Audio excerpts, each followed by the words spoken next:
Chair. Thanks. Andrew Roberts. Thank you, Chair, and thank you all for coming. You're going to be sending us, as a result of the inquiry in Brisbane, you offered to send us business case fundamental assumptions and parameters, so we haven't got them yet. That's not a complaint, but we know they're coming. But in the meantime, you'll just want to go through a couple of the assumptions. So your business case relies on 24-hour turnaround. This is the inland rail. This includes 3 hours loading and 3 hours unloading, leaving 18 hours transit. So I think you currently calculate around 17 and a half hours transit time? No, I think the 24 hours that's referred to in the service offering is terminal to terminal. Okay. So how many passing loops will you need? I need to check on that, but I think there's around about 36. But it's in the 30s, but I need to go away and get the precise number for you. Well, my office has calculated about 30, so 36, okay. How many level crossings are planned? I might have to defer to others on that in terms of the number, but there's a significant number. There's there's new level crossing, there's new grade separations, there's new level crossings. There's some crossings we've been able to close, but I'd need to either refer to Richard or others to get that precise number, and maybe need to take that on notice, Senator. Thank you.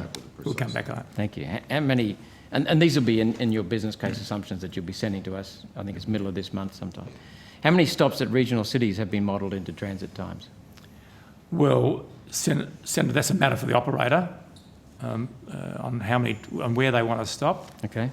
And for example, SCT that operate on the corridor today have a major terminal at Barnawatha, the one in Melbourne. They've got one at in Bromilton in Queensland, and they've also got one at Park. So the extent that they wish to stop and pick up wagons, drop off wagons is a matter for them.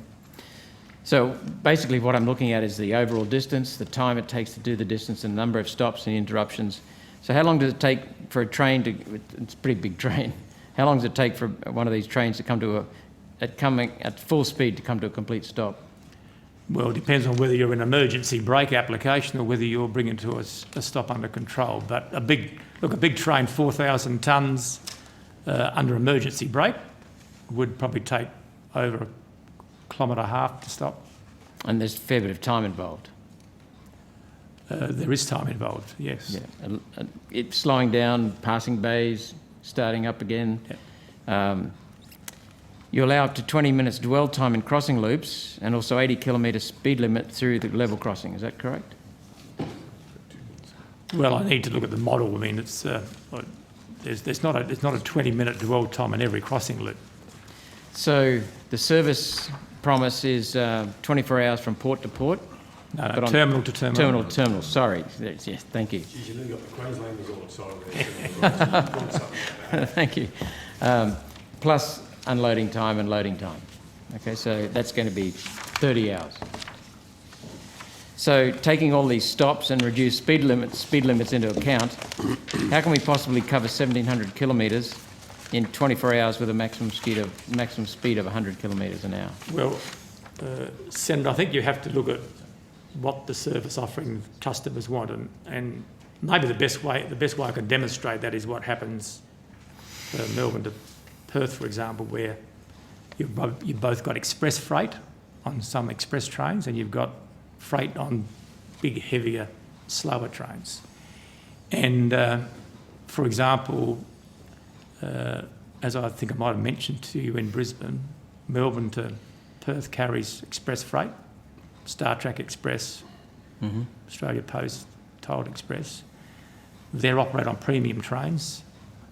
Very rarely do they stop. They pay a higher access fee to get priority, and they're the trains that you put up to compete with road. So the transit time between Melbourne and Perth on rail, on express train, is about equivalent to the road. And those trains, through timetabling and what they pay in terms of access fee, get a premium path. Don't stop along the way. Due respect, there are many fewer crossings, level crossings, many fewer towns to go through going from Melbourne to Perth and Melbourne to Brisbane. We've modelled this. This has all been, in fact, we've modelled a premium train on the Melbourne to Brisbane corridor, and we believe we can get that well under the 24, depending on what the customer wants who operates those trains and what access regime they tend to elect to accept. We can run premium trains at a higher speed. I mean, the specification on that corridor, for example, is 115 maximum speed for freight, but that relates to the type of locomotive that is operated in terms of the weight. There is nothing stopping an operator in the future buying lighter locomotives that are faster, that can operate at a high speed. Okay. So we'll be looking forward to your assumptions. Yep. So level crossings, how long does it take for one of these trains to stop? You said 1.5 kilometres? Yes, under emergency brake. Under emergency, yes. Yeah, okay. Will you close the boom gates at a level crossing with the train sufficient distance away to allow it to stop if required? Well, trains don't give way to level crossings, Senator. So, okay. So level crossings are being designated against what seems to you to look like minor roads. In reality, some of these roads are seasonal roads, and you're probably aware of that. And during harvest time, they become very busy with agricultural equipment, B-doubles, shuttle trucks taking produce to handling facilities. Have you modelled the economic cost of disrupting agricultural production in a local area while these people sit at a level crossing waiting for a 1.5 kilometre long train to pass by at 80 kilometres an hour, plus safety margin for the boom gates? No, we haven't, and I would have thought it would be insignificant, Senator, to be frank. I mean, these trains go across those crossings probably within a few minutes. 2 minutes. 2 minutes? 2 minutes at those crossings. And, I mean, you know, we use a very sophisticated model to determine the protection that is applied at level crossings. It's called the Alcam model. That takes into account frequency, the number of trains, the number of road traffic. It looks at line sight clearances, and the size and the speed of a train. So a train on approach to a level crossing, if it's fully protected with boom gates, will trigger the operation of that boom gate some distance away from that level crossing, and the train will pass in a matter of minutes. Okay. Some of these level crossings are being planned for routes that are used by school buses. So a 1.5 kilometre train weighing 6,000 tonnes, train and freight travelling at 80 kilometres an hour impacting a school bus weighing 13 tonnes will propel the bus what distance? I don't have that answer, Senator. Yeah. So it's pretty significant risk that's happening. Well, you know, ARTC has got a network of 8,500 kilometres. It's a combination of grade separation, full protection with boom gates and flashing lights to stop signs. So, and I think we've got over 1,000 plus crossings, well, more than that probably, well over 1,000 crossings on our current network in various forms. And we manage the design of those crossings and the maintenance of those crossings in a way to minimise that risk of accidents. But you can never rule out a level crossing accident. You might be aware of a tragic accident that happened in Adelaide only last week, where a car was struck by a train, and it does happen. But we take all steps to try and manage that risk to ensure that from a train perspective, we've got the appropriate protection at those level crossings, that they're maintained well, and that we look at all things that relate to line of sight and the frequency of road traffic, the frequency of train traffic. And the type of traffic. So the school bus will be accounted for in a small. Okay, coming back to the flooding, we had a hearing out at Millmerran, and I understand that the ARTC is working with the Queensland Government to establish a panel of independent international experts to advise on the best practice design for crossing floodplains. So, Senator, I might ask Richard McMullen to respond to that if I may. That's the international panelist. Sorry, I was taking a sip of water. That's Sorry. all right, you're allowed to breathe and drink. Yeah. What was the question again? Sorry. It's not a question yet, I'm just giving introduction to it. I understand that the ARTC is working with the Queensland Government to establish a panel of independent international experts to advise on the best practice designs for crossing floodplains, which you've acknowledged is a challenge. Mm-hmm. That raises some questions. The ARTC, it seems, has no intention of varying the route through the floodplains of Millmerran and the Lockyer Valley. Is that correct?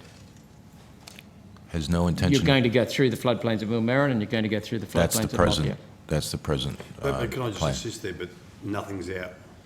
What? Nothing's off the table, Mr. Wankmuller and Mr. Fullerton, as you did tell the people of Millmerran. Yeah. Go ahead.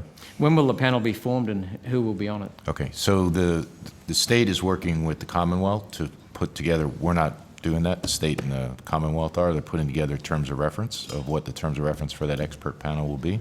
And then they have to come up with a criteria of selection, and then they're going to select.